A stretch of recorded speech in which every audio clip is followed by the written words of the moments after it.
The issues and opinions presented on this program are for informational and entertainment purposes only. They do not reflect the views of NLB nor its employees.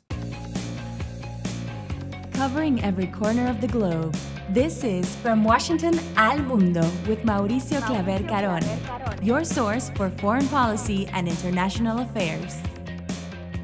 Live from the SiriusXM studios in Washington, D.C., this is From Washington al Mundo. I'm your host, Mauricio Claver Carone, and welcome. Thank you for being with us on another hot Washington, D.C. day in the summer with Congress in recess, but politics in full steam.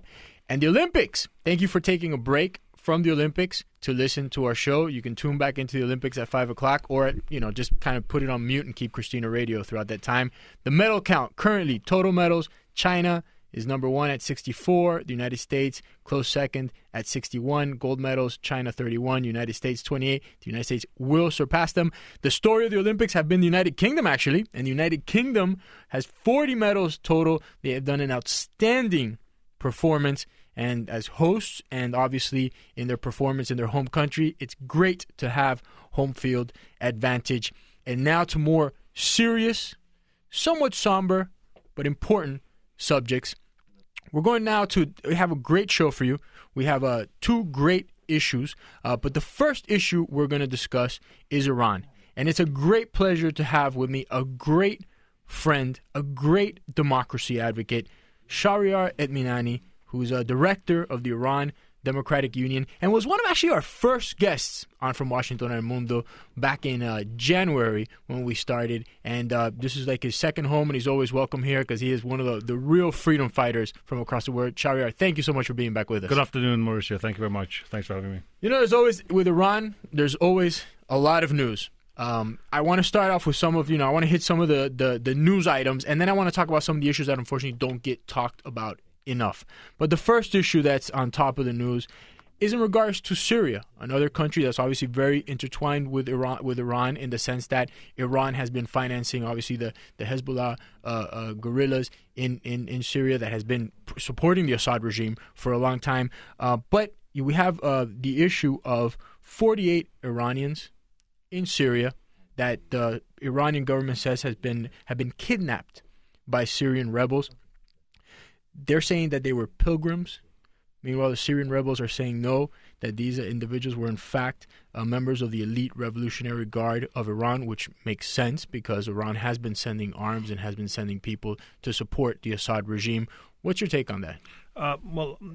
Obviously, I don't know any more specific than most people outside those particular circles.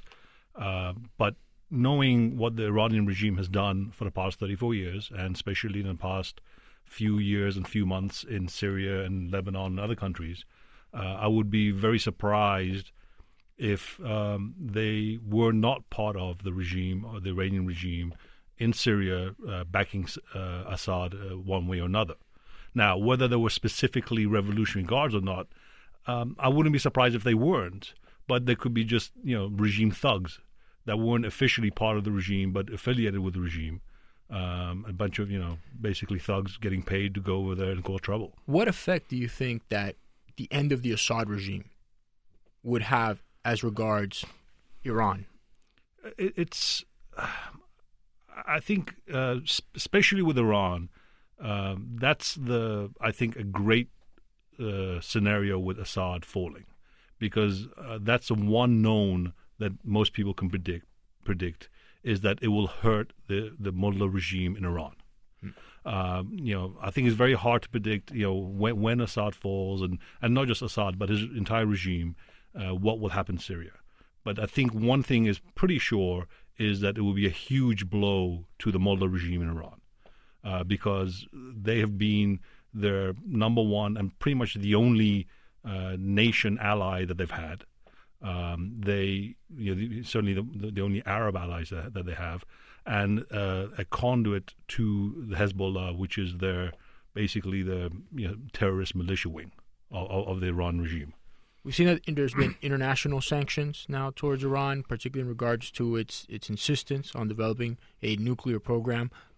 The United States has its set of sanctions, Europe in addition, although we see that there's constant violations. We see now that the Standard Chartered Bank in the United Kingdom was violating those sanctions, and they had... A surprise, a British bank whoring themselves out. My God, I'm shocked. 250 billion worth of transactions with the Iranian government. Yes. They have been busted, and 60,000 transactions they took place between just in the last 9 years for Iranian clients, up to about $250 billion.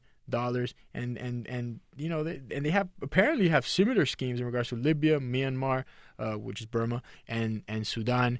You know, it's we've seen that also HSBC Bank had similar. We've seen UBS in Switzerland have similar. Do you think have sanctions, are they being effective, or is the Iranian government feeling the squeeze from these sanctions despite obviously these loopholes? Yeah, I mean, these loopholes obviously are there. I think the big difference in sanctions is that the U.S. government and other enforcers around the world are actually trying to enforce some of the laws. Where the State Department and Treasury understate, basically taking directions from the state, weren't too keen on enforcing a lot of the sanction laws that were on the books. Today, all these, the HSBC and the news that came out today, it shows that the U.S. government is actually getting serious about enforcing these. So there will always be loopholes. There will always be whores out there whoring themselves out for money, regardless of the consequences. But I think it's a cat and mouse game, and the regime the Iranian regime is very good at playing these games, but they are running out of options. They absolutely are running out of options. Another unfortunate development, we saw that David Plouffe, who was President Obama's 2008 campaign manager and then senior advisor in the White House in that brief period in 2010 when he, between the campaign and when he went to the White House, he accepted a $100,000 speaking fee in regards to speak at a MTN Group, which is a South Africa-based telecommunications company, which has very strong business ties to both Iran and Syria. Mm-hmm.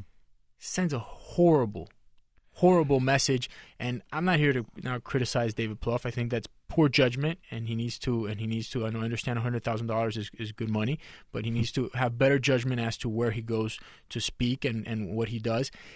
But in addition to, I mean, it sends a horrible message, and my question then is, how do you feel? We've seen that the United States Obama administration has kind of gone back and forth. They first felt that they can negotiate with the mullahs in Iran. Then now they say, okay, well, that phase is over. But is it really over, or are they still afraid of confrontation with the mullahs? Well, I disagree with you a little bit. Well, mm-hmm. let's go back to David Plouffe. I mean, I think that was probably misjudgment on his part, and probably not too serious. So I wouldn't go after him too much about that. But I do hope that he kind of learns from that and decides to redeem himself and kind of support the Iranian people now, and get his boss to support the Iranian people for change. So I think that would be it. Amen. We don't disagree as much as you think. Good turnaround. But what I do disagree with is that the U.S. government hasn't technically given up on negotiations. No. So as far as at least theatrically, they're still moving with the motions, even though the motions are slower and they're dispersed. I think everyone understands that pretty much unless Israel does something between now and November, the Iran question is on hold, both from the United States side and from the Iranian mullah side. Obviously the U.S. doesn't want to rock the boat before the elections, and the Iranian regime love time. So 4 more months of enriching uranium is perfect for them. Sticking to the nuclear issue, before we go on to something else, something that was very interesting was, there's been a whole bunch of these nuclear scientists in Iran who have been killed in accidents, quote unquote, or otherwise. Obviously, the regime right away went to blame the United States and Israel for their deaths. Yet we saw that this week, all of a sudden, they've aired these quote unquote confessions by 14th Iranian nationals, which was kind of interesting because obviously they say that it's in collusion with Israel and the United States in the murder of 5 scientists in particular. But what is the timing seems particularly kind of odd, and the fact that now they would parade these 14 Iranians around. What message are they trying to send to the people? What distraction are they trying to? I mean, regimes do these as a distraction. It's a constant there's a constant process with them. So what are they thinking this particular day? Who knows? Don't forget that the Iranian regime is multifactional. So they different factions do different things at different times for their own particular reasons. So it's really incredibly hard to to say what the hell they're thinking. But the Iranian nationals, it's preposterous. Basically, they pick on people they just don't like, and a few months ago they went after an individual, and they showed an Israeli passport that was obviously fake. The nuclear scientists, clearly no one has taken responsibility. The Iranian regime claims that it's the MEK backed by Israel. I wouldn't, at the end of the day, if you go with a follow the money scenario and in effect who benefits, the only group that benefits is the Iranian regime, because the scientists that were killed were pretty much irrelevant to the nuclear program. So, would Israel go out and assassinate irrelevant scientists and risk diplomatic issues? Or would the Iranian regime go and assassinate a bunch of scientists, some of whom actually supported the Green Movement against Ahmadinejad, just to score points with the world and say, hey, look, we're victims of Israel and these Zionists are out there assassinating our people, et cetera, et cetera. So it's hard to tell, to be honest with you, who assassinated these scientists, but I wouldn't be surprised if it was actually the Iranian regime who did it. We also see that in another news item recently. We've seen that, and this is kind of a planned thing that comes from before, that Iran now plans to remove kind of the key ministries and state bodies from the internet. They've now created the intranet system in order to block out. Once again, this is kind of a very sign of the fact that they're afraid of the information that the information had. We saw during the whole movement in 2009 in the Green Revolution that it was actually very effective, the internet and the tweets and everything. So they're obviously taking a step back because they're concerned about something. Oh, listen, the Iranian regime, the biggest concern they have is not sanctions or is not war. It's the people inside the country. So time after time you hear about the Velvet Revolution that they are worried about. They are worried about the people because 70 million people can do a lot more damage to the regime than anyone else. Sorry, we need to take a quick Absolutely. break, and I have a $1 million question for you coming up, which stay tuned. This is from Washington Mundo. I'm your host, Mauricio Claver Carone, and we'll be right back.